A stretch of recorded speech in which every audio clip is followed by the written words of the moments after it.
Hello artists. I think we all go through a period of time where we just feel incredibly uninspired, incompetent, and making work becomes increasingly difficult because something in here just doesn't sit right. Over the past year, I've been deeply reflecting on my art, questioning what I'm making and really why I'm even making in the first place. After receiving several rejections from postgraduate courses I sought after and just generally feeling quite disgusted with my own work and practice, I knew that something was wrong and I needed to take a step back and reflect. Looking back now, I realized I'd moved far away from a meaningful, authentic art practice, and the root cause of it was partly because of a stupid obsession with Instagram and trying to create for a market I basically knew nothing about.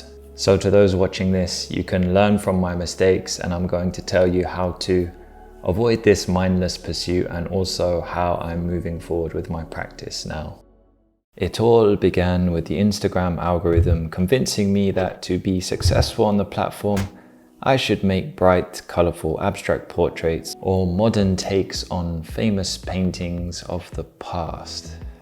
So of course, despite never having really any interest in portraiture or building a meaningful context for my imagery, I started scraping as much Renaissance portraiture off the net and began making a series of digital collages. Oh yeah, and that's another thing. Instead of actually putting pencil to paper and going through that beautiful process of like struggling with an image and fighting with, I don't know, an image to come out with your own voice, I used digital collage as an excuse to not do that. Now bear in mind, I'm not throwing any shade to the digital artists out there. I'm talking about the fact that I just used to slap together imagery and textures that had nothing to do with me, and just because some images that came out were aesthetically pleasing for my Instagram feed, I was like, yeah, this works. So of course, applying to postgraduate courses with this kind of imagery and context and work or whatever got me nowhere, and I'm happy it didn't. I honestly got to the point where I just felt so incredibly empty while I was working.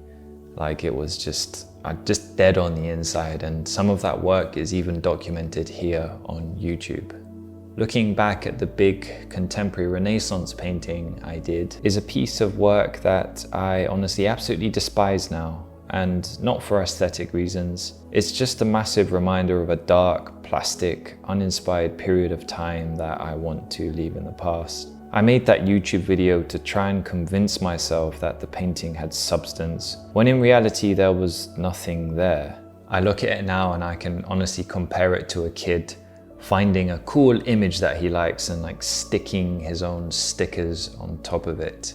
It's just, artistically it was a waste of time, and I feel so disconnected from the work. But as the saying goes, there is no light for those who do not know darkness, I think. Yeah, come to think of it, maybe some of the imagery I was producing at the time was more honest than I thought.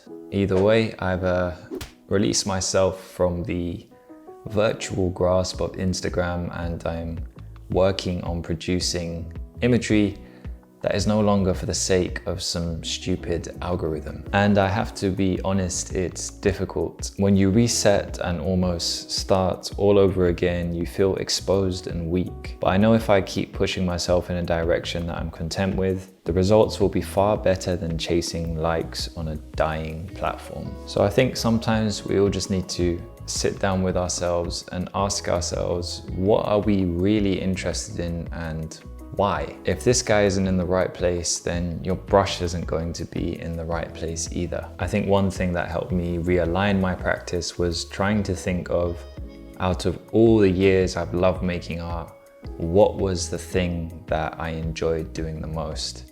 And the answer to that question was landscapes. God knows why I turned my back on such a beautiful and rewarding subject to study. I think I must have convinced my brain at some point that landscapes weren't cool or marketable enough in a contemporary art world, and in reality I hadn't even worked hard enough to really develop my own unique voice in the matter. So going forward, I am heading back into the landscape. back to when I used to take trips to the Lake District, immerse myself in nature and make small oil paintings on the peak of a beautiful hill as my fingers froze off. The landscape is where it's at for me. If one day I can somehow communicate that beauty and maybe combine it with some of the amazing myths, stories, and psychological literature I'm also pondering on, then I will be a much happier artist. Until then, do subscribe because I'm going to be starting the postgraduate year at the Royal Drawing School soon, and I'll be documenting the wisdom and work that comes out of the course. And if you're wondering how I got into one of the best postgraduate courses in London, then click here. And if not, here is my awkward goodbye.